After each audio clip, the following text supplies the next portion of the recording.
La matara du Moussar, le but du Moussar, c'est d'élever l'homme de son niveau le plus bas à un niveau le plus élevé. Dès le départ, le Messie Yesharim va nous dire, on va partir depuis le départ, et notre but c'est d'arriver à ce que l'homme devienne, quel est le but de l'homme? C'est de devenir Navi, de devenir prophète. Très simple. Un livre si petit et qui s'occupe de sujets si grands. De prendre l'homme de là où il est, au plus bas, et de le monter au niveau de l'homme Israël, avec un grand H et I, qui s'appelle le prophète. Maintenant, le parcours pour arriver jusqu'à la névoie est un parcours long et difficile. On raconte que les plus grands Talmid Chachamim, depuis tout le temps, ils lisaient le Messie Yesharim, et toute leur vie, ils ne savaient pas lire le Messie Yesharim. À tel point que même le Messie Yesharim lui-même va dire, vous savez, mon livre, tu peux le lire une fois, mais ça ne sert à rien. Il faut le lire, et le relire, et le relire, et le relire. Pourquoi? Parce que ne comprend pas, ne pense pas que notre étude, c'est acquérir des connaissances. Notre étude, c'est pas acquérir des nouvelles connaissances, des nouvelles définitions, des nouvelles compréhensions. Pourquoi? Parce que tu vas arriver à lire mon livre, ça va être ennuyeux. Parce que tu diras, mais tout le monde sait ce que c'est la Yirat Hashem. Tout le monde sait ce que c'est la crainte de Dieu. Tout le monde sait ce que c'est Avat Hashem. Tout le monde connaît c'est quoi l'amour de Dieu. Non. L'intérêt, le profit que tu auras de mon étude, c'est lorsque tu reliras, veroliras. Pourquoi? Parce que tu comprendras plus et tu vivras de plus en plus les idéaux que tu es en train d'étudier. Le but, c'est pas de nouvelles connaissances. Un jour, on a rencontré Aristote. Aristote, qui était un grand philosophe chez les Goïms, et qui avait écrit un livre, Éthica, sur la morale. Et il avait expliqué la morale, comment on arrivait à la morale, etc., etc. Et on savait que cet Aristote, il était corrompu au niveau des mœurs.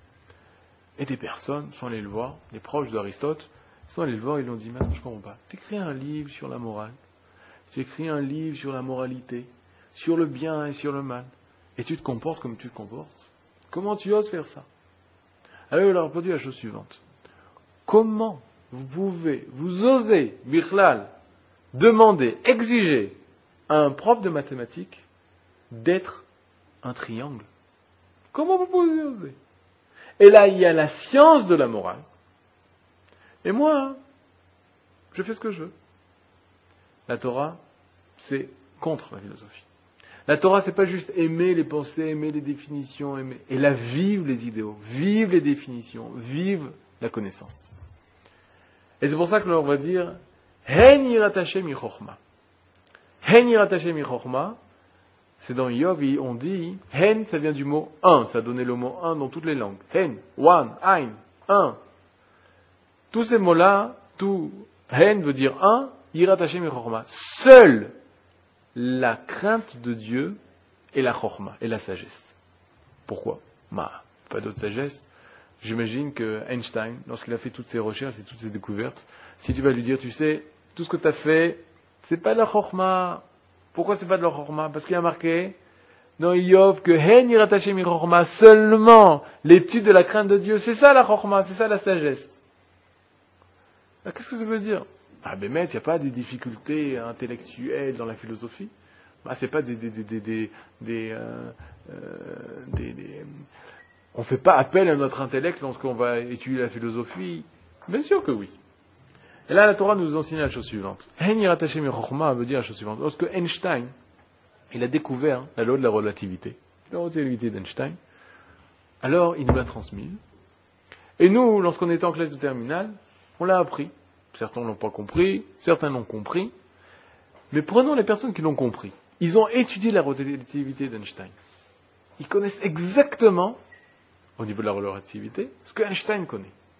Pourquoi? Parce que les totsaot, les résultats de Einstein, il a pu les prendre avec sa parole, avec ses écrits, et les transmettre tels qu'ils sont aux élèves. Est-ce qu'on va dire pour autant que les élèves, ils sont Einstein? Non. Et là, ils ont les mêmes connaissances qu'Einstein, mais ils ne sont pas Einstein. Parce que eux, c'est pas eux qui ont fait cette recherche. Alors, au Todavar, Hen yirat Hashem mi chokhma, ça veut dire la chose suivante. Moshe Rabbeinu, quand il t'enseigne la Torah, Rabbi Akiva, tous nos Tanaïm, tous nos Amoraïm, tous nos Talmidei Chachamim, quand ils nous enseignent la Torah, alors ils nous enseignent les résultats, le côté extérieur. Mais est-ce que pour autant tu es Moshe Rabbeinu? Est-ce que pour autant tu es Rabbi Akiva? Est-ce que pour autant tu as la tzidkout de Aaron? Non. Alors c'est ça Yirat Hashem. Yirat Hashem, c'est la chose qu'on ne peut pas te donner tout fait, tout prêt, et que tu l'as. Et là, c'est la seule chose qu'il faut travailler pour pouvoir l'acquérir. Pourquoi? Parce qu'on a beau te donner résultat. Ah, on peut pas, c'est quelque chose qu'on ne peut pas directement te transmettre.